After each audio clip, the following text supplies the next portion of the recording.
आज का विषय है संकल्प का सिद्धांत। आपके मन में जो संकल्प उत्पन्न होते हैं उनका क्या सिद्धांत है, कैसे वो प्रभाव डालते हैं, ये समझ लेना आवश्यक है।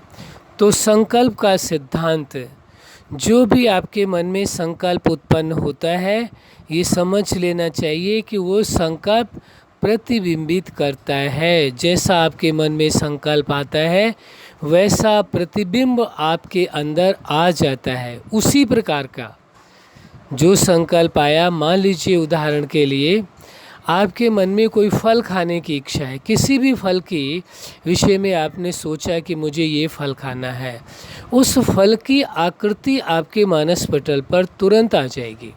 कैसी? जबकि वो फल सामने नहीं है, तो उसकी आकृति क्यों आ गई?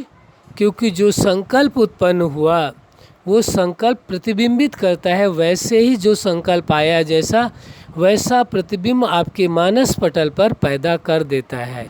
तो ये बात समझने से सबसे बड़ा फ़ायदा ये होगा आपका कि आप वही संकल्प अपने मन में लाएंगे जैसे दृश्य आप देखना चाहते हैं, जो प्रतिबिंब आप अपने मानस पटल पर बनाना चाहते हैं। जो प्रतिबिंब आप चाहते ही नहीं है तो वैसे संकल्प लाएंगे ही नहीं। तो इस संकल्प की जो वास्तविकता है इसको समझ लेना बहुत ज़रूरी है। और संकल्प की गति देखो कैसी है।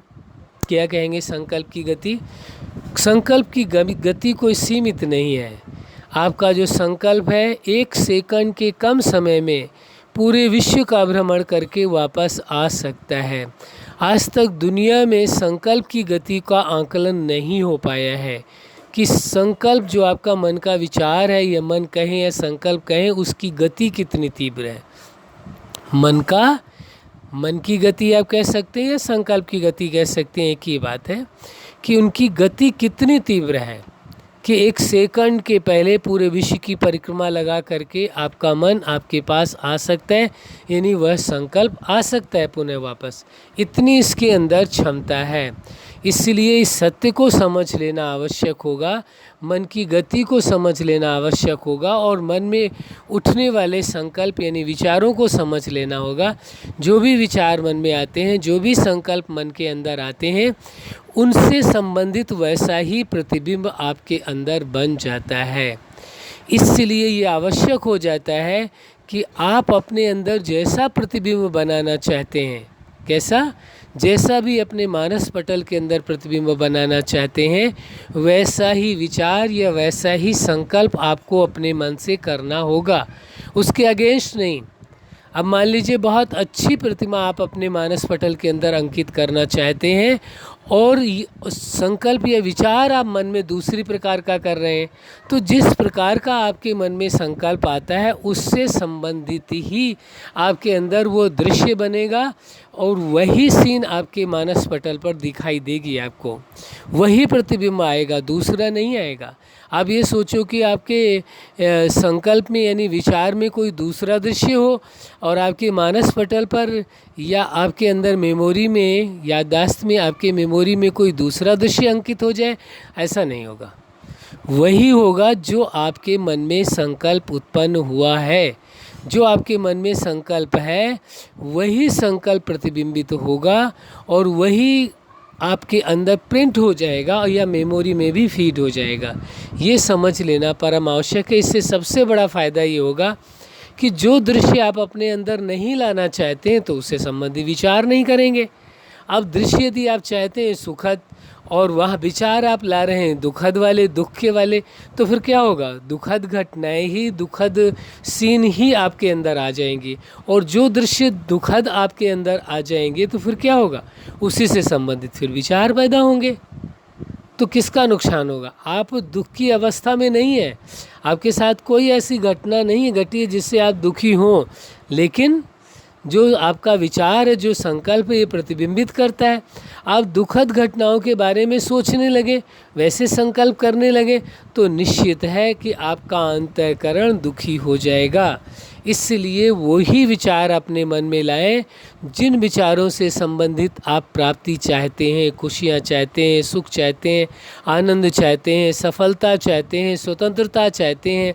जो कुछ आप चाहते हैं अपने अंतःकरण के अंदर प्राप्ति करना, वैसे ही विचार आपको अपने मन में लाने चाहिए। यदि वैसे विचार नहीं लाते हैं तो क्या होगा? क्या होगा फिर? वह दुखद क्षण की स्मृतियाँ आने लगेंगी और वो सारी चीज़ें आपके अंदर रिकॉर्ड हो जाएंगी। एक बात और समझ लेना है, हर कर्म तभी हो पाता है जब पहले मन में विचार आता है, संकल्प उत्पन्न होते हैं। तो एक बात ध्यान रखने की आवश्यकता है, जो कर्म करके कार्मिक अकाउंट बनता है, उसी प्रकार मन में जो संकल्प उत्पन्न होते हैं, विचार उत्पन्न होते हैं, उनका भी मानसिक क्राइम बनता है, मानसिक अपराध बनता है। और उसकी भी व्यक्ति को क्या मिलेगा? उसकी भी, उस मानसिक जो आपने कर्म किया है उसकी भी सज़ा मिलेगी।